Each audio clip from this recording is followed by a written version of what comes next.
नरमीन में झगड़ा हो जाता है और नरमीन वहाँ से चली जाती है। असली चुपके से मरजान और आतिश के रूम में आती है और मरजान को सोते देख के सोचती है, मैं तुमसे बहुत ज्यादा नफरत करती हूँ, तुम क्यों हमारे बीच में आ गई। और अपना गुस्सा कंट्रोल करती है और कमरे से बाहर जाने लगती है। तभी आतिश वहाँ पे आ जाता है और पूछता है, तुम यहाँ क्या कर रही हो। असली कहती है, मैं तुम्हें बिस्किट देने आई थी। आतिश कहता है थैंक यू और असली उसे गुड नाइट कह के वहाँ से चली जाती है। फिर आतिश वो फोटो वहाँ पे रख देता है और मरजान के सर का फीवर चेक करता है और उसके सर पे किस कर देता है। यस गाइस, हमारे आतिश भैया मरजान का फीवर चेक कर रहे हैं इस थेरेपी से। और फिर मरजान के सर पे पट्टी देता है और उसके बालों को सहलाने लग जाता है जिससे उसका फीवर ठीक हो जाए। मरजान उठ जाती है और कहती है, तुम यहाँ क्या कर रहे हो। आतिश कहता है, कुछ नहीं, बस तुम्हें बुखार है इसलिए तुम्हारा बुखार उतार रहा हूँ।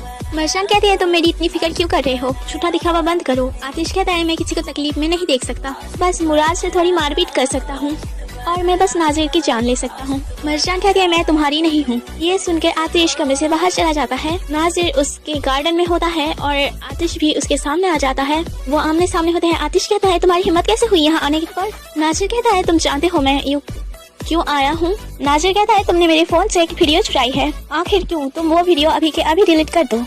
आतिश कहता है, तुम एक वीडियो भी संभाल के नहीं रख सकते, निकलो यहाँ से, गेट आउट। नाजिर कहता है, मैं तुम्हें देख लूंगा। उसके भाई और उस लड़की का पिक्चर देखती है। मरजान आतिश से आकर कहती है, अब तुम मुझे भरोसा दिलाने के लिए कुछ भी करोगे। आतिश कहता है, हाँ, क्योंकि तुम्हें समझ आए कि तुम्हारा भाई खूनी है। मरजान फिर से गिरने वाली होती है। आतिश आकर उसे रोमांटिक वे में संभालता है। आतिश कहता है, तुम तो खड़ी भी नहीं हो पा रही हो, तुम बीमार हो, तुम्हारी इस कंडीशन में मैं तुमसे लड़ाई नहीं कर सकता, तुम जल्दी ठीक हो जाओ मेरी बीबी। जान फिर से रूम में आती है तो देखती है आतिश सोफे पे सोया हुआ होता है, वो भी सो जाती है। सुबह होती है, दोनों एक दूसरे को उठ के ही देखते हैं। आतिश कहता है, तुम पहले से बेहतर दिख रही हो। मरजान कहती है, तुम्हें मेरी फिक्र नहीं है तो नाटक मत करो। आतिश कहता है, बस मैं अपने आसपास बीमार लोगों को देखना नहीं चाहता हूँ। और फिर एक बार मरजान आतिश को धक्का देके वॉशरूम में चली जाती है। आपने क्या बात की आतिश से। हैदर कहता है, आतिश मेरी बात सुनने को राजी नहीं है।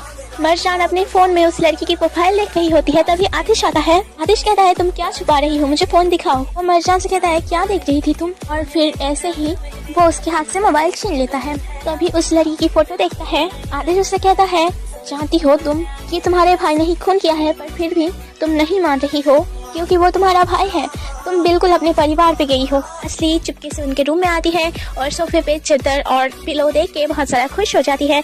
एटलीस्ट वो दोनों साथ तो नहीं सो रहे होते हैं एक दूसरे के।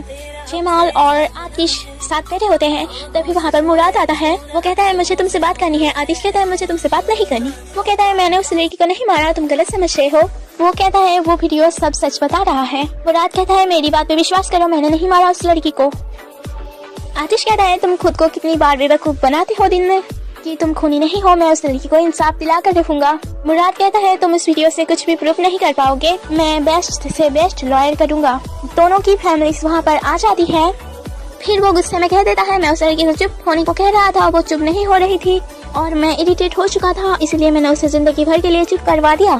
मरजान ये सब सुन के शॉक्ड हो जाती है। पूरे परिवार के सामने आखिर उसकी सच्चाई आ ही जाती है सामने। आतिश कहता है, मैं अब सारी जिम्मेदारी मरजान के ऊपर छोड़ता हूँ, अब जो मरजान डिसाइड करेगी वही होगा। मरजान को कुछ भी समझ नहीं आ रहा होता है। नरमीन कहती है, तुम अपने भाई को सजा होने नहीं दोगी, है ना प्यारी बेटी। मरजान कहती है, आप एक औरत है, आप ऐसी बातें कैसे कर रही है। आपके बेटे ने उस लड़की की हत्या की है, आपके बेटे ने मुझे फिर से बेवकूफ बनाया। मुराद से कहती है, तुमने उस लड़की को क्यों मारा, तुम्हें क्या मिला उससे मर्डर करके। वो कहता है, मुझे माफ कर दो मरजान। मरजान कहती है, आप लोगों ने मुझे बहुत बेवकूफ बना लिया, अब मुझे जो सही लगेगा मैं वही करूंगी। और फिर वो वहाँ से चली जाती है। आतिश का परिवार वहाँ पर बात कर रहा होता है।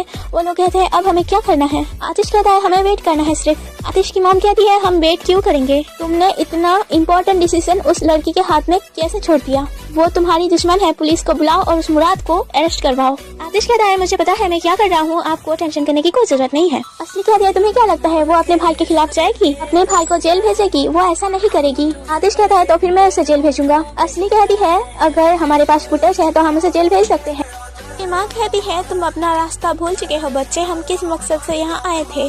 कोई दूसरा ही आतिश मेरे सामने खड़ा है, वो ताहिर कहाँ गया तुम्हारे अंदर का, जिसके अंदर आग थी बदले की। आतिश कहता है, मैं कुछ नहीं भूला हूँ, मुझे सब कुछ याद है। यहाँ हमें पता चलता है कि आतिश का नाम बचपन में ताहिर था, मरजान के बचपन का दोस्त और इलुल का बड़ा भाई, और जिसे वो मॉम कह रहा है वो उसकी असली मॉम नहीं है, वो सिर्फ असली की मॉम है। प्रेजेंट में हम देखते हैं आतिश कहता है, मैं वही ताहिर हूँ, मैं किसी को माफ़ नहीं करूँगा मॉम। उन्होंने जो मेरी बहन के साथ किया मैं उसका बदला ज़रूर लूँगा। ताहिर तैयार है उन सबको चलाने के लिए और यहाँ हमें नया ट्विस्ट सुनने को मिलता है।